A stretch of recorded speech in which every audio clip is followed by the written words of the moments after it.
Internal Revenue Service IRS tax news. IRS provides tax relief for victims of California wildfires. October 15th deadline, other dates extended to December 15th. IR 2020-191, August 24th, 2020, Washington. Victims of the California wildfire that began August 14th now have until December 15th, 2020 to file various individual and business tax returns and make tax payments, the Internal Revenue Service announced today. The IRS is offering this relief to any area designated by the Federal Emergency Management Agency, or FEMA, as qualifying under individual assistance. Currently, this includes Lake, Monterey, Napa, San Mateo, Santa Cruz, Solano, Sonoma, and Yolo counties in California, but taxpayers in localities added later to the disaster area will automatically receive the same filing and payment relief. The current list is eligible localities is always available on the disaster relief page on IRS.gov. There's a link to the disaster relief page here. The tax relief postpones various tax filing and payment deadlines that occurred starting on August 14, 2020. As a result, affected individuals and businesses will have until December 15, 2020 to file returns and pay any taxes that were originally due during this period. This means individuals who had a valid extension to file their 2019 return due to run out on October 15, 2020 will now have until December 15, 2020 to file.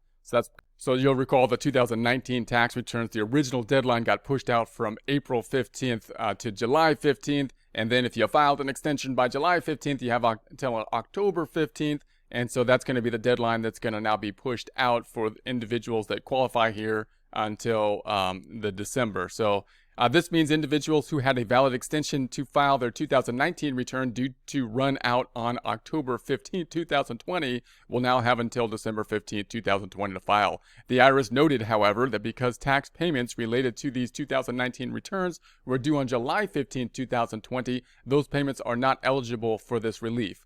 So just note, when they're thinking about the extension of the due dates, there's two things we're always thinking about here.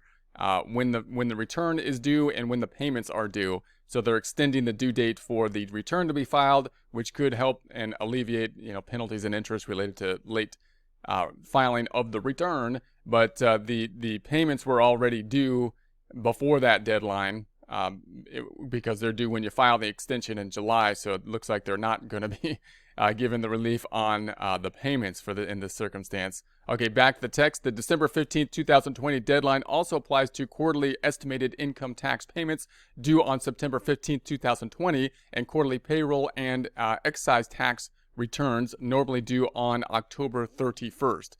So this will typically be done with self-employed individuals will often have quarterly payments if you file a Schedule C and you have to pay quarterly. So they're going to be pushing out one of the quarterly payments that would be for September looks like to December 15th.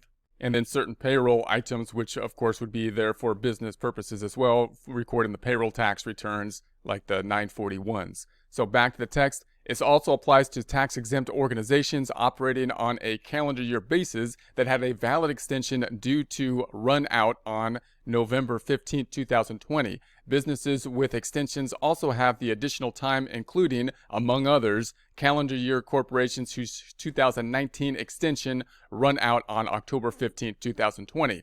In addition, penalties on payroll and excise tax deposits due after August 14th and before August 31st will be abated as long as the deposits are made by August 31st, 2020. The IRS Disaster Relief page, there's a link to that here, has details on other returns, payments, and tax-related actions qualifying for the additional time. The IRS automatically provides filing and penalty relief to any taxpayer with an IRS address of record located in the disaster area. Therefore, taxpayers do not need to contact the agency to get this relief. However, if an affected taxpayer receives a late filing or late payment penalty notice from the IRS that has an original or extended filing, payment, or deposit due date falling within the postponement period, the taxpayer should call the number on the notice to have the penalty abated. So if you get a penalty for it, you get a letter from the IRS saying, hey, you got a late payment or late filing type of penalty, and you're saying, hey, I'm in a disaster area. I should have this automatic extension of time and therefore not be subject to penalty and interest related to it. Note, you shouldn't get the letter if you qualify, because the IRS is going to automatically apply it based on your address. And if it's in the disaster area zone, you shouldn't get a letter. But if you do, then that's when you want to call the IRS, and you call the IRS based on the number on the letter typically.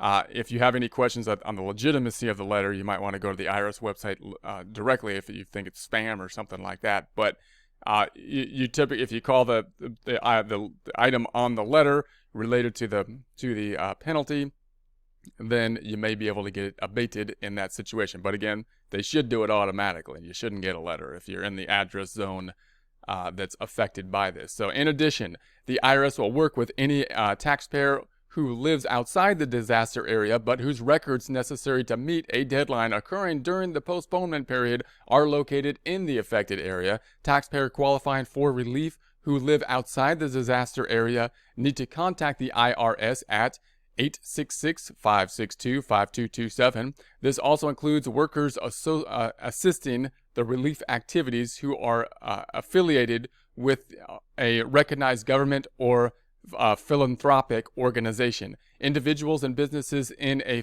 federally declared disaster area who suffered uninsured or unreimbursed disaster-related losses can choose to claim them on either the return for the year the loss occurred, in this instance 2020 return normally filed next year. So if it happened this year, 2020 return typically filed in the following year, or return for the prior year, 2019. So they could allow you to basically put it on the 2019 return, which is kind of nice because that might give you, a benefit earlier. Be sure to write the FEMA, FEMA declaration number, which is 4558 for California on any return claiming a loss. The publication 547 for details. There's the publication, a link to that publication here.